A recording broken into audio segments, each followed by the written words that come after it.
Division by coordinate axes. Hello everyone. Before we dive into today's new topic, let's take a moment to reflect on what we have already covered. In our previous lessons, we mastered the process of finding the exact coordinates of a point that splits a line segment into a specific, given ratio. You are already familiar with using the section formula to locate that point. Now, today we are going to take that knowledge and apply it to a very specific and useful scenario. We are going to explore how to work backwards. Instead of being given a ratio and finding a point, we will be looking at how the coordinate axes, specifically the x-axis and the y-axis, act as dividers.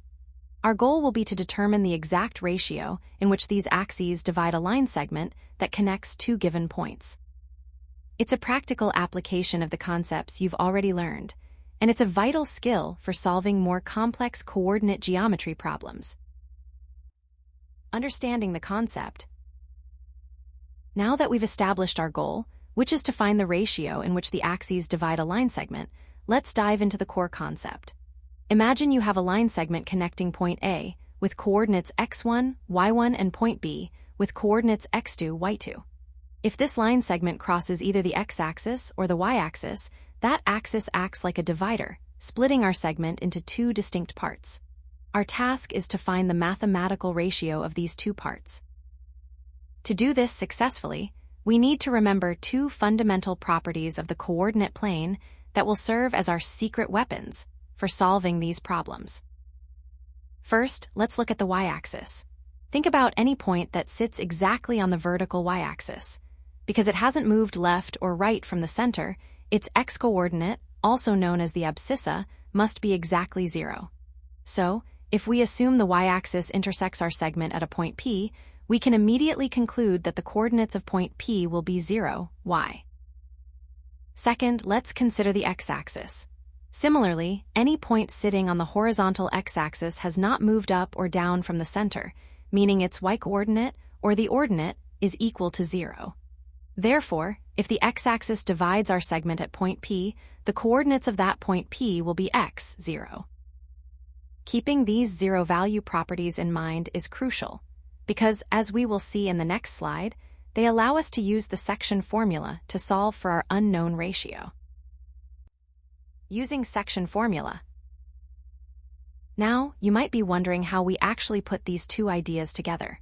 We have the properties of the axes that we just discussed, knowing that the x-coordinate is 0 on the y-axis, or the y-coordinate is 0 on the x-axis, and we have the section formula, which we learned in our previous lessons. By combining these two tools, we can create an equation where the only thing left to find is that unknown ratio. In the next few slides, I will show you exactly how to set up and solve these equations step by step. Step-by-step procedure to find the ratio. Now that we understand the fundamental properties of the x and y axes, let's talk about the most efficient strategy for solving these problems. When you're faced with finding an unknown ratio, instead of using two variables like m and n, which can make your algebra quite messy, I recommend that you assume the ratio is k to 1. By using k and 1, you reduce the number of unknowns in your equation, making it much simpler to isolate k and find your answer. We will apply this specific technique in the next two slides, where we will look at the step-by-step procedures for both the y-axis and the x-axis. Case 1. Division by the y-axis. First, you need to identify your coordinates. Start by clearly noting the endpoints of your line segment, which we call A with x sub 1 and y sub 1, and B with x sub 2 and y sub 2. Second, here is a very important tip for simplifying your algebra. Instead of using two different variables like m and n, let us assume the ratio is k to 1. This makes our calculations much cleaner. Third, we apply the x-coordinate formula. Remember from our previous slide that any point lying on the y-axis must have an x-coordinate of 0. So, we take the section formula for the x-coordinate and set it equal to 0. This gives us 0 equals the quantity k times x sub 2 plus 1 times x sub 1, all divided by the quantity k plus 1. Fourth, we solve for k to get rid of the fraction, multiply both sides of the equation by the denominator, k plus 1. This leaves us with 0 equals k times x sub 2 plus x sub 1. From here, you can simply rearrange the terms to isolate k, which results in k equals negative x sub 1 divided by x sub 2. Finally, once you have found the value of k, you state your final answer. Since we assumed the ratio was k to 1, your required ratio is simply k to 1. Now that we understand the concept of how the axes divide a line segment, let's walk through the actual step-by-step procedure for case 1, which is division by the y-axis. In the next slide, we will apply this exact same logic, but we will shift our focus to the x-axis. Case 2, division by the x-axis. First, just like before, start by identifying your coordinates. You'll note the endpoints, which we call A with x1, y1, and B with x2, y2. Second, we need to make an assumption to make our algebra easier. Instead of using two different variables for the ratio, let's assume the x-axis divides the segment OB in the ratio k to 1. Third, this is the most critical step, applying the correct part of the formula. Remember from our earlier discussion on the properties of the coordinate plane that any point sitting on the x-axis must have a y-coordinate of 0. Because of this, we focus our attention on the y-coordinate part of the section formula. We set the formula for y equal to 0, which gives us 0 equals the quantity k times y2 plus 1 times y1, all divided by the quantity k plus 1.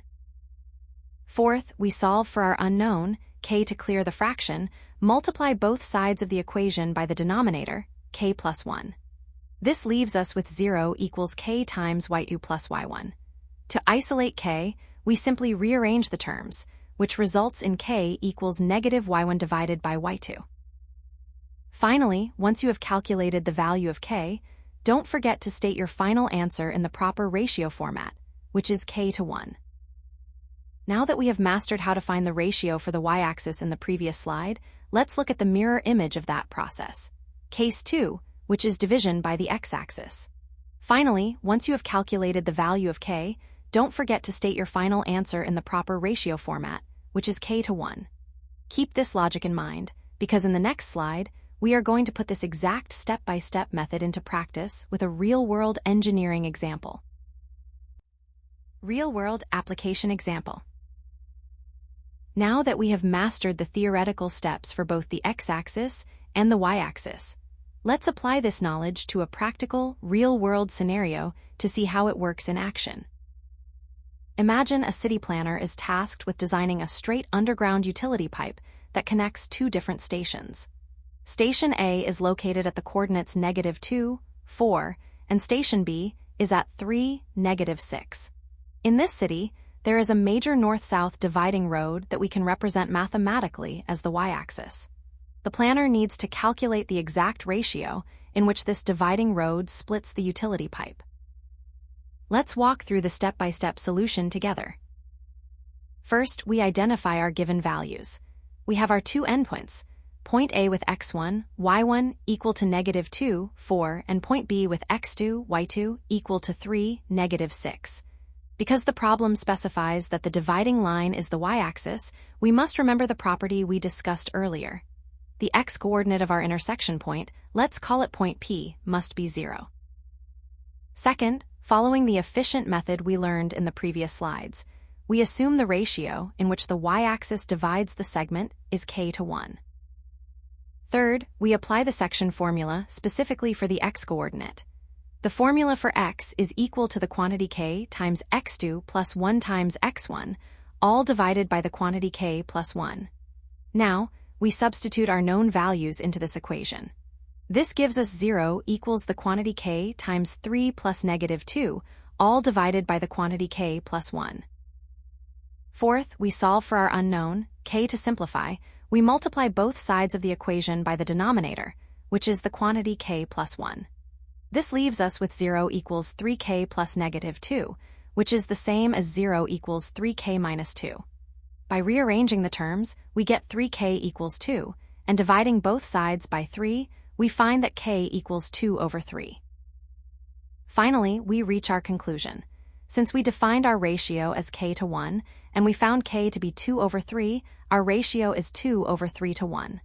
When we simplify this, it becomes a clean ratio of 2 to 3. Therefore, the y-axis divides the utility pipe in the ratio of 2 to 3. As we move to the next slide, we will summarize the key takeaways and look at some common pitfalls to avoid. Key takeaways. First, remember the golden rule for axis division. If you are dealing with y-axis division, you must set the x-coordinate to 0 in your section formula. Conversely, if the problem specifies division by the x-axis, you must set the y-coordinate to 0. It is easy to swap these, so always double-check which axis is doing the dividing. Second, I highly recommend using the k/1 ratio method that we practiced in the previous slides. By assuming the ratio is k/1, you simplify the algebra significantly because you are only left with one unknown variable, k, to solve for, rather than dealing with two. Finally, keep an eye on the sign of your result. If you calculate a positive value for k, it tells you that the division is happening internally, meaning the point lies between our two original points. However, if you arrive at a negative value for k, this indicates an external division, where the point lies on the extension of the line segment. Now that we have worked through the step-by-step procedures and seen a practical application with the utility pipe example, let's pause and summarize the key takeaways you should keep in mind for your exams. In our next session, we will look at some common pitfalls to avoid, so make sure you have a solid grasp of these fundamental points first. Common mistakes. First, let's talk about confusing the axes. This is perhaps the most frequent mistake I see. When a problem asks for division by the x-axis, students often mistakenly set the x-coordinate to 0. Please slow down and remember this rule. If a point lies on the x-axis, its y value is 0. Conversely, if it lies on the y-axis, its x value is 0. Always double-check which axis is doing the dividing before you start your calculations. Second, be extremely careful with sign errors. When you are solving an equation like 0 equals k times x sub 2 plus x sub 1, it is very easy to lose track of a negative sign. To prevent this, I highly recommend using parentheses every single time you substitute a value.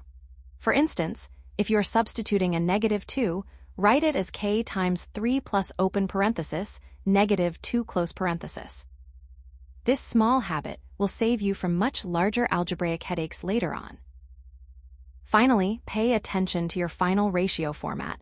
I have noticed some students finish their calculations and simply leave the answer as k equals 2/3. While that value is correct, it isn't a ratio format. You must express your final result as a ratio, such as 2 to 3. Now, as we wrap up this lesson, I want to pause and discuss some common pitfalls. Even if you understand the concept of the section formula, these small errors can lead to incorrect answers on your exams. By keeping these 3 points in mind, you will ensure your solutions are both accurate and professionally presented. Keep practicing, and you'll master this in no time.